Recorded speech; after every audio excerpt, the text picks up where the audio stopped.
솔스트래티지가 5억 달러 규모의 전환사채를 발행해서 솔라나 네트워크에 투자했다고 합니다. 독자적인 분석을 통한 확신형 투자라는 점에서 파급력이 크다고 봐요. 디파이 디벨롭먼트도 약 990만 달러의 솔라나를 추가 매수했습니다. 과연 이번 투자가 솔라나 가격이나 시장 흐름에 어떤 영향을 주는지가 궁금하실 겁니다. 저는 총 3가지로 보고 있어요. 그리고 3파 상승은 1파 상승보다 크게 나오기 때문에 최소 1대1 비율로만 상승폭을 잡아봐도 3,000달러는 그냥 넘어갈 수 있는 거죠. 캐나다의 상장 투자 회사인 솔스트래티지가 5억 달러 규모의 전환사채를 발행해서 솔라나 네트워크에 투자했다고 합니다. 이 자금은 솔라나 토큰의 구매와 함께 스테이킹을 통해서 네트워크에 기여하는 데 사용될 예정이라고 해요. 이 투자에는 미국 뉴욕에 본사를 둔 ATW 파트너스가 단독 참여했다는 점도 눈여겨볼 부분입니다. 뭐하는 회사냐면 사모펀드랑 벤처 캐피탈 투자 회사입니다. 주로 기술 기업과 성장 잠재력을 보고 투자하는데 최근에는 블록체인과 디지털 자산 분야로도 투자 영역을 확장하고 있더라고요. 그래서 ATW라는 단일 기관이 전체를 책임지고 들어왔다는 점은 이번 투자가 그저 시장 흐름에 편승한 묻지마 투자가 아니라 전략적으로 철저히 분석된 장기 관점에 베팅을 한 것이 아닌가 싶습니다. 전환사채는 단수 채권이 아니라 향후 주식으로 전환 가능한 유연한 투자 수단이에요. 즉 단기 수익보다는 중장기 성장성에 베팅하는 구조라는 점에서 이 투자 자체가 솔라나의 장기적 가치나 기업의 미래 성장 가능성을 신뢰한다는 액션으로 보입니다. 더구나 단독 참여라는 구조는 분산된 리스크 회피가 아니라 독자적인 분석을 통한 확신형 투자라는 점에서 파급력이 크다고 봐요. 솔라나는 한동안 네트워크 중단이 잦은 블록체인이라는 부정적 인식이 있었는데 최근 들어 변화의 흐름이 관철되고 있었고 솔스트래티지 대변인은 단기 가격 변동에 반응하기 보다는 솔라나의 기간 기반 인프라 구축에 집중하고 있다고 말했습니다. 즉 솔라나를 단기 수익을 보기 위한 자산이 아니라 미래를 위한 기술 플랫폼으로 보고 있다는 뜻이겠죠. 무슨 말이냐면 솔라나 가격이 오르내리는 것보다 솔라나 생태계 위에서 얼마나 많은 기관과 사용자가 올라탈 수 있느냐는 구조적 확장 가능성을 본다는 겁니다. 그런 가능성을 보여주는 게 파이어 댄서 검증자 클라이언트, 솔라나 페이, 솔라나 모바일 같은 인프라 수준의 기능들을 공개적으로 확장 중이죠. 단순 결제망이 아니라 웹3 플랫폼으로 업그레이드를 하고 있다는 생각이 듭니다. 스테이킹에 참여한다는 점도 중요해요. 그 말은 단순 보유자가 아니라 생태계 운영 주체로서의 포지션 전환을 의미하는데 검증자 역할을 수행하면서 보안성과 탈중앙화에 기여하고 동시에 지속적인 스테이킹 수익이라는 현금 흐름까지 확보하려는 전략입니다. 쉽게 말해서 검증자 노드 운영과 스테이킹을 통해서 솔라나 생태계 내부로 직접 들어가겠다는 의미라는 거죠. 같은 시기에 나스닥에 상장된 가상자산 투자사 디파이 디벨롭먼트도 약 990만 달러의 솔라나를 추가 매수했습니다. 이 회사는 4월 4일에 솔라나 매수를 처음 시작했는데 락업된 솔라나 물량을 장외 거래를 통해서 시장가 이하로 매수했다고 했어요. 이런 흐름들을 보면 본격적으로 기관들이 솔라나 매수를 시작하고 있다는 게 느껴집니다. 옛날 2020년에도 마이크로 스트래티지가 비트코인을 매수하면서 기관 자금이 시장에 들어오기 시작했었는데 솔라나도 그런 비슷한 흐름을 보이고 있다는 게 우리가 주목해야 될 점이라고 생각해요. 가장 궁금한 건 이거겠죠. 과연 이번 투자가 솔라나 가격이나 시장 흐름에 어떤 영향을 주는지가 궁금하실 겁니다.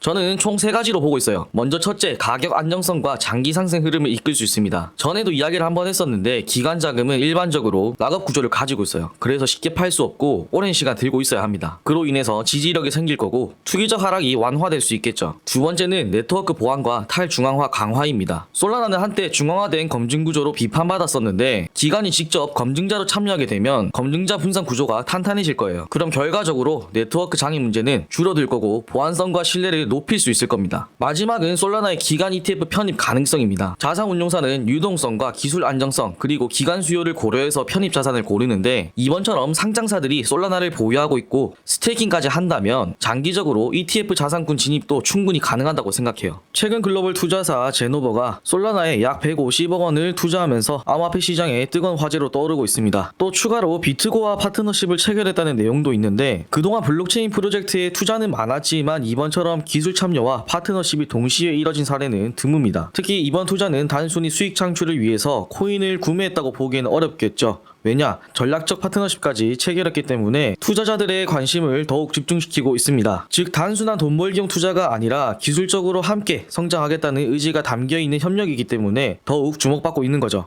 정말 뭐가 있긴 한 건지 제노버 주식도 4달러에서 순식간에 70달러를 돌파했습니다. 거의 1800% 상승이 나왔어요. 흥미로운 건 이번 발표가 나오기 전부터 주가가 이미 오르기 시작했다는 점입니다. 아마도 이런 내용들을 누군가 미리 알게 되었고 이 내용들이 선반영되어서 급등을 한 것 같습니다. 그만큼 이번 협력이 얼마나 큰 기대감을 안고 있었는지를 보여준 것 같아요. 먼저 제노버라는 회사가 어떤 곳인지 쉽게 설명해 드릴게요. 제노버는 미국 플로리다에 있는 핀테크 회사인데 주로 상업용 부동산과 관련된 디지털 금융 서비스를 제공합니다. 예전부터 부동산 같은 전통자산과 블록체인 같은 신기술을 연결하려는 시도를 꾸준히 해온 곳이죠. 최근 들어서는 디지털 자산이나 블록체인 기술에도 관심을 두고 적극적으로 투자하고 있어요. 지금까지 약 2천억 원 정도의 돈을 투자해서 여러 프로젝트를 진행했는데 그 중에 이더리움이나 폴리곤 같이 유명한 블록체인에 투자해서 이미 좋은 성과를 낸 경험이 있습니다. 그동안 투자한 걸 보면 단순한 감이나 모험이 아니라 철저히 전략적으로 판단해서 움직여왔다는 것을 알 수 있습니다. 이번에 제노버가 솔라나를 고른 이유는 솔라나가 가지고 있는 뛰어난 기술 때문이라고 생각하는데, 솔라나는 빠른 거래 속도와 저렴한 수수료가 강점인 블록체인이죠. 숫자로 쉽게 말하면 솔라나는 1초에 약 5만 건의 거래를 처리할 수 있는데 이더리움은 1초에 약 30건, 비트코인은 약 7건으로 솔라나보다 훨씬 처리 속도가 느립니다. 게다가 솔라나는 거래당 수수료가 평균 0.00025달러로 10에서 50달러까지 나오는 이더리움과 비교하면 정말 낮죠. 이 정도면 빠르다는 말로는 부족하죠. 실시간 서비스에도 충분히 쓸 수 있을 만큼 성능이 탄탄한 겁니다. 또 수수료가 낮다 보니 일반 사용자들도 부담 없이 이용할 수 있는 환경이 자연스럽게 만들어진 거예요. 그래서 솔라나는 NFT나 디파이 쪽에서 솔라나를 채택하는 프로젝트들이 빠르게 늘어났고 지금도 계속해서 나오고 있어요. 그래서 솔라나는 NFT나 디파이 같은 분야에서 많은 인기를 얻어서 빠르게 성장했고 지금도 계속해서 성장 중입니다. 특히 NFT 마켓이나 블록체인 게임 쪽에선 솔라나 기반으로 만들어진 프로젝트들이 이미 꽤 많습니다. 제가 최근에 소닉 SVM 영상 올려드렸었죠. 이 프로젝트도 최근 솔라나 생태계에서 100개 이상의 게임을 출시하는 게 목적이라고 발표했습니다. 제노버는 이번 협력을 통해 솔라나의 기술을 더욱더 적극적으로 활용할 것으로 보이는데, 구체적으로는 솔라나의 네트워크에서 밸리데이터라는 역할을 맡아서 네트워크 운영에 직접 참여하고 코인을 보관하면서 보상을 받는 스테이킹 서비스를 제공할 계획입니다. 밸리데이터로서 직접 참여한다는 건 단순히 투자자가 아니라 솔라나 운영의 일부를 담당하는 운영주체가 된다는 뜻입니다. 즉 기술적으로도 책임을 지겠다는 태도를 보여주는 거죠. 여기서 밸리데이터가 뭐냐면 있는 그대로 해석을 해보면 검증인이라는 건데,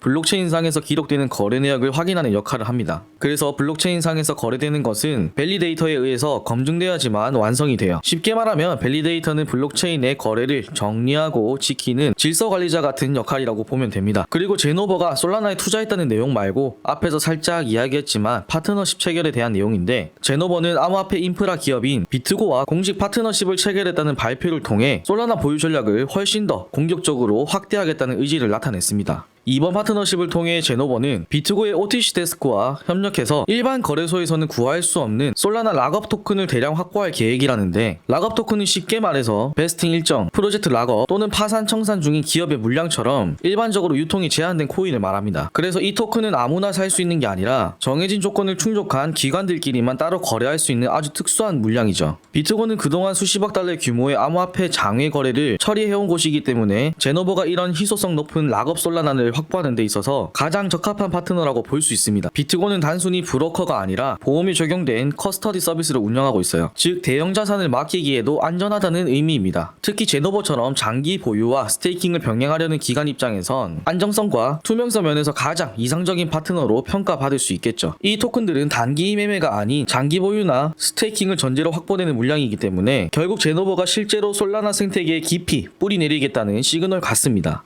이건 단순히 사서 기다리는 투자가 아니라 네트워크에 직접 기여하면서 동시에 보상을 받는 구조이고, 장기 락업 물량은 시장에 갑작스럽게 쏟아질 리스크도 적기 때문에 가격 안정성 측면에서도 긍정적인 영향을 줄 수 있습니다. 그래서 제노버는 단순히 돈을 투자해서 수익을 얻는 것이 아니라 솔라나 생태계 발전에 직접 참여하려는 것으로 보여요. 그만큼 제노버가 단순히 돈만 넣고 빠지는 게 아니라 솔라나 안에서 중요한 역할을 하겠다는 뜻으로 볼 수 있고, 이런 식으로 참여하는 것은 그냥 파트너가 아니라 내부에서 함께 움직이는 핵심 멤버로 인정받겠다는 의지가 아닐까 합니다. 이번 투자와 협력이 더 주목받는 이유가 두 회사가 오래전부터 미리 준비했을 가능성이 크다고 보기 때문인데, 투자 발표 직후 곧바로 파트너십을 발표한 걸 보면 두 회사가 이미 충분히 상의하고 준비했을 거라는 생각이 듭니다. 이런 큰 규모의 협력이 하루아침에 결정됐다고 보긴 어렵죠. 물밑에서 꽤 오랜 시간 조율이 있었던 걸로 보입니다. 전문가들 사이에서도 이번 협력은 단기적인 수익보다는 장기적으로 안정적인 성장을 노린 움직임이라고 보고 있어서 긍정적인 평가를 받고 있습니다. 있습니다. 요즘처럼 시장이 불안한 시기에는 오히려 더 큰 신뢰를 주는 법이죠. 또 이번 협력 덕분에 솔라나 생태계가 더 빨리 성장할 가능성이 높아졌습니다. 제너버가 가진 자금과 글로벌 네트워크를 활용하면 솔라나 기술이 금융, 부동산, 디지털 결제 같은 여러 산업으로 빠르게 퍼져나갈 수 있을 것 같아요. 특히 제너버 같은 대형 투자사가 적극적으로 참여하게 되면 솔라나의 성장 속도도 훨씬 빨라질 거고, 그리고 기존 전통 금융에 익숙한 기업이나 투자자들도 제너버를 통해 솔라나에 더 쉽게 접근할 수 있는 길이 열릴 수 있겠죠. 이렇게 산업과 연결되면 솔라나의 실제 활용도가 높아지고 더 많은 사람들이 솔라나를 쓰게 되면서 솔라나의 가치도 올라갈 겁니다. 리플 영상에서도 다뤘던 내용이지만 가상화폐 시장에 있는 많은 코인들 중에 강한 상승 모멘텀을 가질 수 있는 코인은 앞으로 실사용 가능한 코인들이 될 거라고 생각합니다. 결국 앞으로는 살아남는 코인들은 실제로 어디서 어떻게 쓰일 수 있느냐가 핵심입니다. 말 그대로 쓰임새가 있는 코인, 실생활에 녹아드는 기술을 가진 프로젝트가 시장을 주도하게 된다는 거죠. 마지막으로 정리하면 이번 제너버의 대규모 투자와 솔라나와의 파트너십은 단순한 협력을 넘어서 블록체인 생태계를 더 안정적이고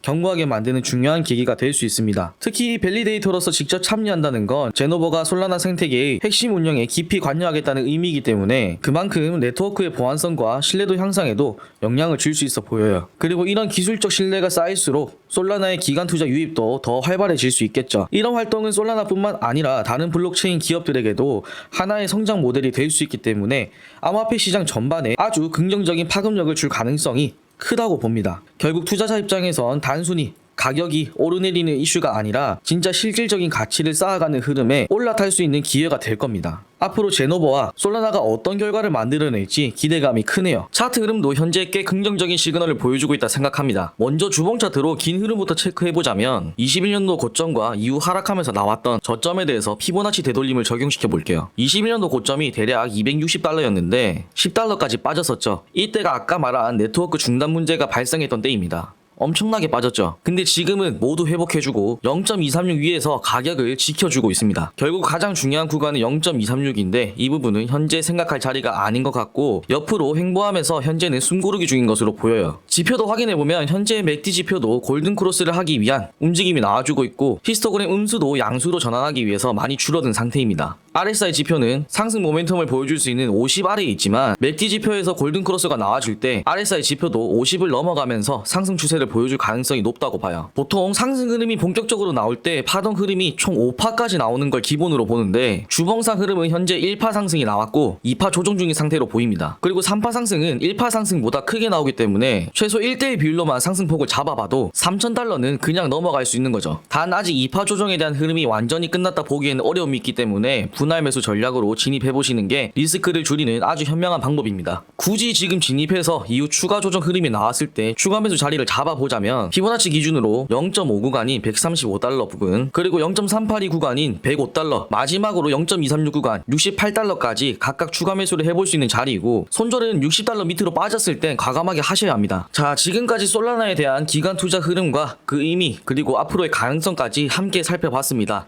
이번 투자 흐름은 생태계를 운영하고 책임지겠다는 기관의 본격적인 진입이라는 점에서 굉장히 상징적인 시그널이라고 생각합니다. 네트워크 안정성 이슈를 겪었던 과거를 딛고 이제는 파이어 댄서와 같은 기술 개선, 기관의 스테이킹 참여를 통해 신뢰성과 구조적 확장을 동시에 만들어가는 과정이 있다고 볼 수 있고, 차트 흐름도 그런 기대감을 반영하는 모습이었습니다. 다만 언제나 그렇듯 시장은 단선적이지 않기 때문에 오늘 공유드린 가격 구간들과 전략을 참고하셔서 분할 매수, 리스크 관리, 그리고 장기적인 안목으로 접근하신다면 충분히 좋은 기회를 잡으실 수 있으리라 생각합니다. 오늘 영상이 여러분의 투자 판단에 조금이라도 도움이 되셨다면 구독, 좋아요, 알림 설정 꼭 한 번씩 눌러주시고요. 아래 댓글로 여러분의 생각도 함께 나눠주시면 다음 컨텐츠 준비하는데 정말 큰 힘이 됩니다. 저는 또 다른 내용과 깊이 있는 분석으로 다음 영상에서 인사드리겠습니다.